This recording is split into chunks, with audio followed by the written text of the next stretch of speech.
परमेश्वर चाहे लें, पूरा मन से परमेश्वर पर भरोसा रखें और अपनी समझ का सहारा ना लें। उन्हीं के सुमिर के सब काम करें, तब उ तोहरा खातिर सोझ रास्ता निकली है। जिंदगी की राह का यह लक्ष्य है कि आपके परमेश्वर के रास्ता में मजबूत करे और आपकी जिंदगी में मार्गदर्शन करे। कृपा करके हमारे कार्यक्रम देखें और सुनें ताकि परमेश्वर आपकी जिंदगी का मार्गदर्शक ठहरें। वचन अध्ययन से पहले सुनी एगो सुंदर आत्मिक गीत। दया करी प्रभु रउआ दया करे ना हो, दया करे ना भक्त करेलन को हरिया, दया करे ना भक्त करेलन को हरिया, दया करे ना। दया करी प्रभु रउआ दया करे ना हो, दया करे ना। दया करी प्रभु रउआ दया करे ना हो, दया करे ना भक्त करेलन को हरिया, दया करे ना भक्त करेलन को हरिया, दया करे ना।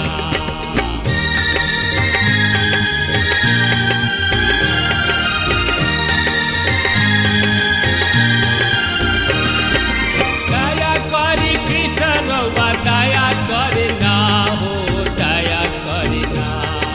दया करी कृष्ण रउआ दया करे ना हो, दया करे ना। पापी करेलन विनित्या, दया करे ना। पापी करेलन विनित्या, दया करे ना।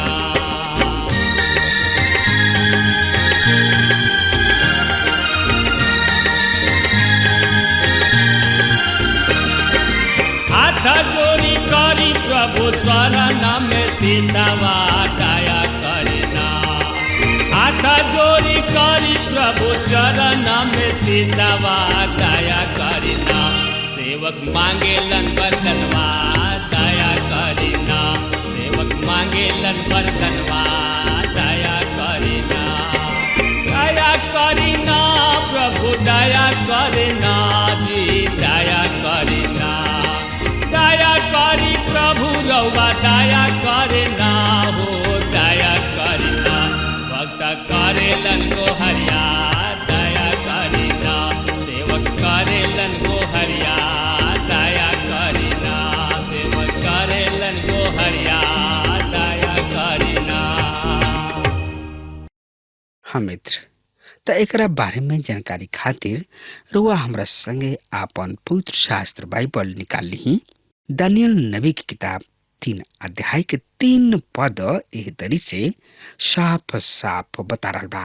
तब नबूकदनेस्सर राजा के द्वारा स्थापित कइल गइल मूर्ति के प्रतिष्ठा के खातिर सब अधिपति, हाकिम, राज्यपाल, मंत्री, कोषाध्यक्ष, न्यायी, अधिकारी और शासक जमा होके ओ मूर्ति के सामने खड़ा भइले, जौना के नबूकदनेस्सर राजा से स्थापित कैले रहले। मित्र, जब मूर्त के प्रतिष्ठा के समय आइल, ओ समय दानियल के अलावा के सब लोग हाजिर भइले। हमने के सब केहू विश्वास करे न जा कि उनकर अनुपस्थिति होखे के कोनो न कोनो कारण रहल होई।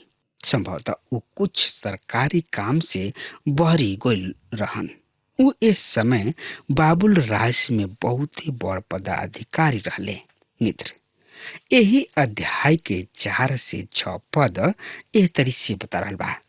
तब उद्धव पोषक ऊंचा शब्द से कहले, हे देश देश के जाति और भिन्न भिन्न भाषा के सब लोग, तोहनी लोग के खातिर ई आज्ञा बा कि ज्यों ही तू नरसिंगा, बंसुरी, बीड़ा, सरंगी, सितार, शहनाई आदि सब तरीके साज बाज के आवाज सुना, तसही नबुकदनेस्सर राजा द्वारा गिर के उनका के दंडवत करा। पर जे केहू गिर के दंडवत ना करी, उ तुरंत आगे के धधकत भट्टी में फेंक दिया जाई। मित्र, उ लोग आराधना के आजादी के एह प्रतिष्ठा के समय ना जानत रहले। जब डूगी नगाड़ा बाजत रहे तो लोग मूर्ति के सामने आराधना के खातिर गिर पड़त रहले। स्वेच्छा से आराधना करे खातिर कोनो जगह ना रहे। इ सब पहले से ही सुव्यवस्थित कर दिहल गइल रहे। कौना तरीके साज बाज रहे ओकर नाम नहीं दिहल गइल। सबसे बड़ बात यहाँ पर ई बा कि लोग के ऊपर दबाव रहे कि वो मूर्त के आराधना करे, चाहे कुछ भी होके। सच्चा आराधना दिल से निकलेला, दबाव से ना निकलेला। यहाँ पर ई कहल ठीक और सटीक और उचित होई कि ई लोग कम से कम ऊपरी तौर से ही सही, लेकिन आराधना तो कैले। आत्मिक गीत के द्वारा आराधना कैल ही बढ़िया बात है। लेकिन आजकल कलीसिया सब में ए तरीके गीत के इस्तेमाल हो रहा बा, जोना के विषय में कुछ कहल बहुत ही मुश्किल होला। आत्मिक गीत ह या सांसारिक कहल मुश्किल बा। पौलुस संगीत के महत्व के आराधना में इस्तेमाल होखे के विषय में विश्वासी सबके बहुत ही कुछ कहले रहन। त एकरा बारे में जाने, बुझे, समझे, सोचे, विचारे खातिर रुआ आपन पवित्र शास्त्र बाइबल निकाल लिही।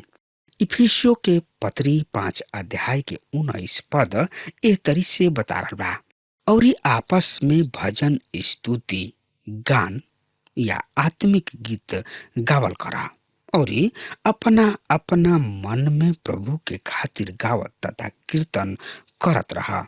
आई एकरा बारे में और ज्यादा से ज्यादा जानकारी खातिर रुआ हमरा संगे अपना पवित्र शास्त्र बाइबल में से निकाल ली।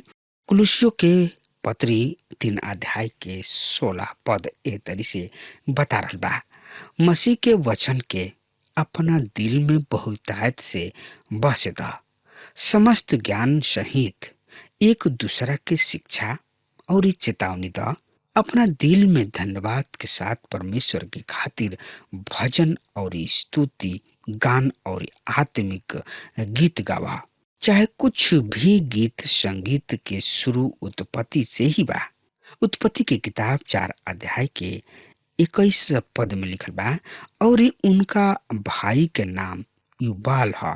उ बीड़ा और बंसुरी आदि बाजा के बजावे के सब रीति के उत्पादक भइले।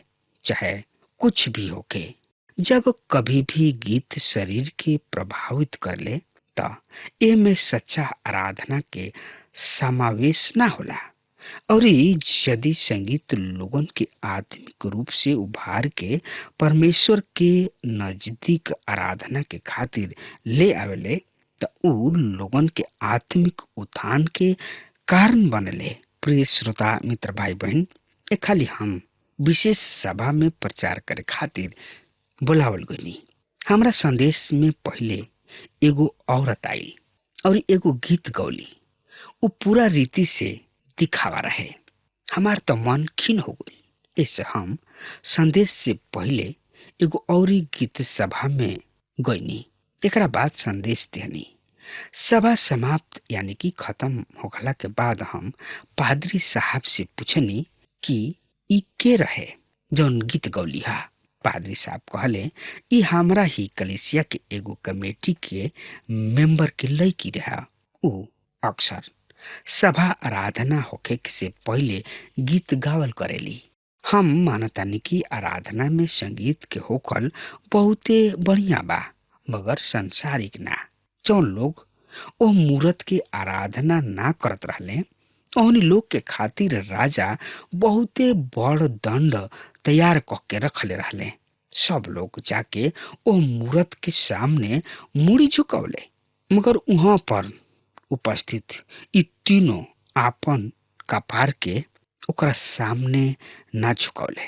दानियल नबी की किताब 3 अध्याय के 7 पद एह तरी से बता रहल बा, ए कारण नरसिंगा, बंसुरी, बीड़ा, सरंगी, सितार, शहनाई आदि सब तरी के साज आवाज सुनते ही देश देश और जाति जाति के भिन्न भिन्न भाषा बोले वाला लोग नबूकदनेस्सर राजा के स्थापित करवावल गइल सोना के मूर्ति के सामने गिर के ओकरा के दंडवत कैले।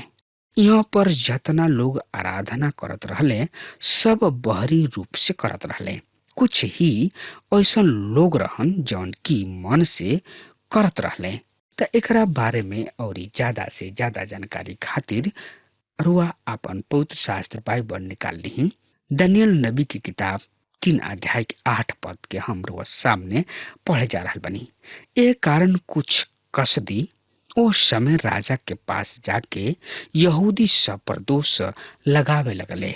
मित्र, ई राजा कुछ लोगन के नियुक्ति करके रखले रहले कि ऊ ए बात पर ध्यान दे कि के ह जौन की एह मूर्त के आराधना नइखे करत। वहां पर ऊ केवल 3 इब्री के पौले जौन की नबूकदनेस्सर के अधिकारी सब में से रहे। मित्र, दानियल 3 अध्याय के 9 पद से लेके 12 पद एह तरी से बता रहल बा। ऊ नबूकदनेस्सर राजा से कहले, राजा चिरंजीवी रहे। हे राजा, तू ई खुद आज्ञा देले बाड़ा कि नरसिंगा, बंसुरी, बीड़ा, सरंगी, सितार, शहनाई आदि सब तरी के साजबाज की आवाज सुनते ही हर एगो आदमी गिर के सोना के मूर्ति के दंडवत करे। पर जे केहू गिर के दंडवत ना करी ऊ आग के धधकत भट्ठी में फेंक दिहल जाई। पर सद्रक, मेशक और अबेदनगो नामक जौना यहूदी के तू बेबीलोन प्रांत पर शासक नियुक्त कैले बाड़ा और ऊ ना त तोहरा देवता सबके उपासना करले और ना ओ सोना के मूर्ति के जौना के तू स्थापित कैले बाड़ा दंडवत करले। मित्र, ऐसा लागता कि ओह दिन में ई आर्केस्ट्रा ओह दिन में बहुत ही मशहूर रहल हुई। यहाँ पर तीसरा हाली इस सब साजबाज के नाम आयल बा जौना तरीके आज्ञा वहां पर भेदी सबके दिहल गुल रहे कि ऊ देखत रहे और जवन लोग मूर्ति के सामने आपन मुड़ी के झुकावे से इनकार करी ओकर सूचना राजा साहब के दे दिहल जाए। ई भेद सब इब्री मूरत के सामने अपना मुड़ी के ना झुकावला के कारण रहे। वो राजा के आज्ञा के पालन ना कइले। दानियल नबी की किताब 3 अध्याय के 13 पद एह तरी से बता रहल बा। तब नबूकदनेस्सर रोष और जलजलाहट में आके सद्रक, मेशक और अबेदनगो के बुलवा भेजले और ऊ राजा के सामने ले आवल गुले। मित्र, यहाँ पर हम देख रहल बानी कि नबूकदनेस्सर रोष और क्रोध में आके आज्ञा देले।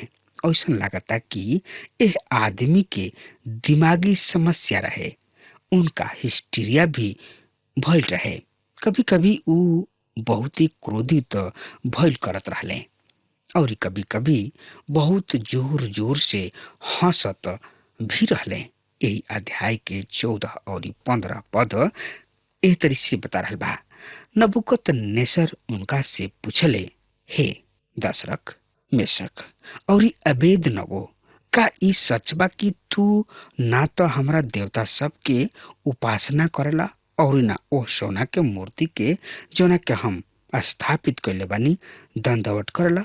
पर अब यदि तू नरसिंगा, बांसुरी, बीड़ा, सरंगी, सितार, शहनाई आदि सब साजबाज के स्वर सुनते ही हमार स्थापित कइल गइल मूर्ति के झुक के दंडवत करे के तैयार बाड़ा, तब तो ठीक बा। पर यदि दंडवत ना करब त तोहरा के तत्काल आगे के धधकत भाटा में डाल दिहल जाई, यानी कि फेंक दिहल जाई ओकरा में कि तू मर जा। फिर ऐसन कौन सा देवता बा तोहार जौन की तोहरा के हमरा हाथ से बचा सकता। मित्र, राजा उनका के मन के बदले के एगो औरी मौका दे रहल बने। यही अध्याय के 16 पद एह तरी से बता रहल बा। तब सद्रक, मेशक और अबेदनगो राजा से कहले, हे नबूकदनेस्सर, हमनी के एकरा संबंध में हमरा जवाब देवे के कोनो आवश्यकता जान नहीं के पड़त कि हम तोहरा सवाल के जवाब दीही। मित्र, उ कहले, हमनी के इस सवाल के जवाब देवे के ऐसन कोनो जरूरी नहीं की समझत। एकर मतलब उनका राजा के आज्ञा मंजूर नहीं खे। उ परमेश्वर के आज्ञा के पालन कइल उचित समझले। तो एकरा बारे में और ज्यादा से ज्यादा जानकारी खातिर रउआ आपन पुत्र शास्त्र बाइबल निकाल ली और उनमें देखी निर्गमन की किताब 20 अध्याय के 3 से 6 पद इस तरह से एकरा बारे में बता रहल बा। तू हमरा छोड़ कोनो दूसरा के ईश्वर क के मत मनिहा। तू अपना खातिर कोनो मूर्ति खोद के मत बनैहा, ना ही ओकर पूजा करिहा अथवा कोनो के प्रतिमा बनैहा जौन की ऊपर आकाश में या नीचे धरती पर या धरती के नीचे पानी में बा। ना तो तू ओकर दंडवत करिहा और ना ही ओकर उपासना करिहा, काहे कि हम तोहार परमेश्वर यहोवा जलन राखे वाला परमेश्वर हई, जौन की हमरा से बैर कर ले। उनका संतान के तीसरा और चौथा पीढ़ी तक बाप दादा के दुष्टता के दंड दीना, जौन हमरा से प्रेम रखेले और हमरा आज्ञा सबके पालन करले, ओ हजारों हजार पर करुणा करिना। मित्र, ई इब्री लोग परमेश्वर के विश्वास जोग रहन। इससे उन लोग साहस के साथ परमेश्वर के आज्ञा के पालन कैले। रोज जिंदगी में ऐसा आंधी तूफान आई कि लोग कही हैं कि तू एह मूर्ति के सामने आपन मुड़ी झुकावा, आपन शीश झुका दा, लेकिन झुकावे के ना चाहिए। सिर्फ परमेश्वर एक ही हमें और ऊ हमें प्रभु यीशु मसीह। उहे सर्वभौम पिता परमेश्वर हमें, उहे सृष्टि के मालिक हमें, उहे उद्धार करता हमें। उनका से बढ़ के केहू नहीं के कि हमनी के ओकर स्तुति, ओकर प्रशंसा, ओकर बड़ाई करी जा। सिर्फ उहे हमें। प्रभु यीशु मसीह कहले, मार्ग, सत्य और जिंदगी हम ही हई। केहू हमारा बेगर पिता के पास नहीं के पहुंच सकत। मित्र, ई कतना महान और सुंदर विचार बा। अगर हमार बात रुआ तक पहुंच रहा बा तो यही घड़ी प्रभु यीशु मसीह के ने आई और अपना आप के प्रभु यीशु मसीह के हवाले कर दी, काहे कि प्रभु यीशु मसीह महान हमें। मित्र, दानियल नबी कतना महान बने।